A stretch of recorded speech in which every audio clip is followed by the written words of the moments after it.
to prove that they're Idaho. number one. Okay, They're 1-0 Idaho. with a win over Congratulations. You know, not number one material type Chopped stuff. up some potatoes. So I think they need to look at that and just say, you know, but there's so many things wrong with NCAA football that we could do. I don't think it's so much the beginning of the season that needs to be worried about as it is the end and how that is determined.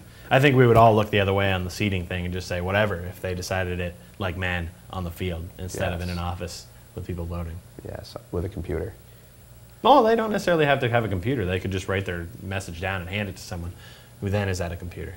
Because there is the BCS computer, and then there is also a little human element there. This is true. Matt's in the studio right now. He's throwing me all off. Anyway, what were you going to say about we got to do some pick'ems or something? Yeah, well, we'll do that at the end. We got like 5 minutes. Oh, all right. Well, if you have something else you want to get in fast before we go to that. I don't know. Yeah, what do you got? Okay. The Big 12 doesn't count, by the way, in my book. All their teams don't matter. So whenever Big Nebraska 12. or anybody else gets involved. Oh, okay. Oklahoma, So like, Texas. Teams. Yeah, I don't Texas. like Texas. A lot of those teams. Like I don't even, you know, good for them that they play and stuff. But like they don't interest me to watch usually a lot. But you know, whatever. But their girls look good sometimes when they end up in the pages of Playboy. And I believe it is the SEC that's in there.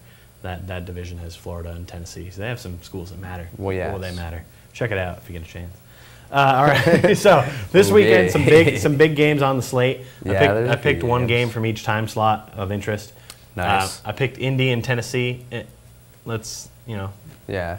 Well, obviously the Colts are going to win. Obviously, you assume the Colts are going to win because you think Tennessee is the worst team in the world. You can't seriously sit here and tell me that you think that the Titans are going to beat the Colts. Well, the Titans are at home. I'm not going to sit. No, I would pick the Colts in this game. Yes. That is my selection. But it's a tough game because Indy's on the road. They had a long layoff. The Titans barely beat the Jaguars the other day. The Colts killed the Saints, who was supposed to be the best team in the NFC. Okay, well, this is the kind of game where a team can jump up and beat you. And if Tennessee wants to prove who they are, this could be the time. I stand behind what I said about the Titans. They're still not a very good team. Yes, they won a game, but they're still not that good. Fair enough. Fair enough. Colts are going to slaughter them. Here's an interesting one I've got down for the pick'em. Minnesota is at Detroit. One of these teams is going to be 2-0. Stop it. One of them is going to be 2-0. I think they'll tie. I mean, I think I think Detroit will win. I don't think Minnesota. I mean, they killed the Atlanta. That's just because Atlanta is a pretty bad team. I think Detroit will win. I think Detroit might. I mean, I didn't really want to admit to it because I really didn't think they were that good, but they might be all right. You know, I mean, Kitten has done some things before. I mean, doesn't mean he can't do them again. I mean, Calvin Johnson's a good rookie. Tatum Bell had a decent Tatum game. Bell had a really good game. And I don't really know what they got going on in that defense, but I mean, it's okay. I mean, it might be able to hold Minnesota in check. Yeah, I think it'll be an interesting game. I think there'll probably be a lot of scoring in that, but I think Detroit should take it. But no team really has a home field advantage when these teams play because they both play in the Lions domes. are already better than the Bears.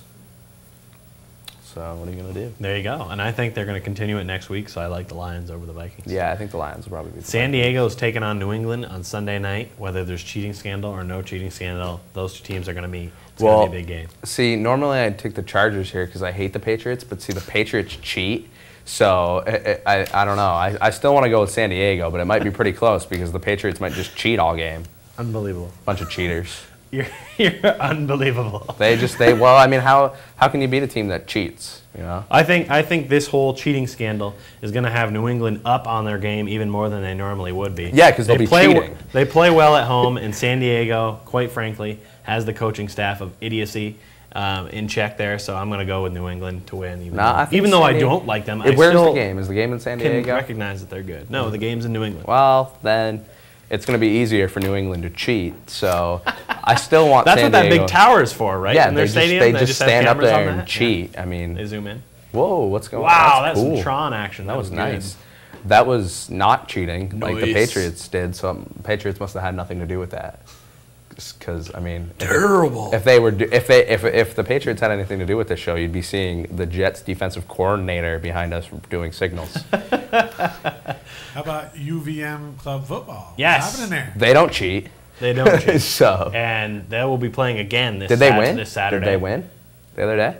Did they win? I don't know. Do I you know haven't if they won? really been back enough to check and see. But they will be playing Voice of another God? home game this Saturday. We know that. Yeah, so nice. let's not talk about what we don't know. All right. Let's talk about what we do know. Well, and that they have another game this Saturday at home at BHS. You know me. I like to talk about. Go and check it out. I'm going to try to go and check it out. I like to talk about things that I don't know about. Even when I'm trying to tell people about stuff we do. Yes. That's not noise. You know what I do now? What? The Patriots cheat. Anyway. I figured. Anyway. And last game I got on here is the Monday night game. I don't understand how this got Monday night. Yeah, I don't either. Washington. No, I already know what this is, and I don't. Boy, it's a good thing that Raw is also on Monday nights because, boy, this is a terrible. Why couldn't there game. be 2 Monday night games to choose from every weekend? Yes. By the way, I enjoyed that. Why isn't the Monday night game all season like an interchangeable game? You know how like they do on Sunday nights, like after the midday. Well, because that's a whole different day, season. whereas like Sunday is just you can bump the time slot back. That doesn't throw the players off too much. If you throw them off the whole day, that's a whole. I guess thing, that's true. Thing, so. But that was their how argument this game how the Redskins and the Eagles ever made it to Monday Night Football must be their only televised game. I could see putting the Eagles in if they're playing the right team. But and maybe on the road, but you know they try to mix up who has games where and try to get to every team's stadium, I think, and maybe that's the argument here because I don't think it's going to be a real interesting game. I guess if I had to pick one way or the other, I'd probably go with Philly because they're home and they're pretty good. I think I'm going to go with the Redskins because I think the Redskins are 1-0, Eagles are 0-1. I mean, why can't the Redskins win another? They could. I mean, it's sort of a coin toss Monday night. Yeah, who cares? Of doom. It'll be a good game to not watch while we play some poker. It'll be a good tiebreaker for everybody's pick'em for the week. Yes. That's nice. Yes. So apparently we're getting this wind-up symbol, which means that even though we're under 1 minute, he wants us to wrap it up. It's not interesting anymore. So I guess then we will. Yeah. We'll be back next week with more Talking Trash, and hopefully maybe there'll be a man in the middle or a man in the box. Man in the box. Man in the box might be. That's where Josh is today. He must be in the box. He must be. So that's it. You got your Kyle Goyette there, your Jason Piche there. Thanks for coming, and we'll see you next week with fresh Talking Trash. Thanks for coming.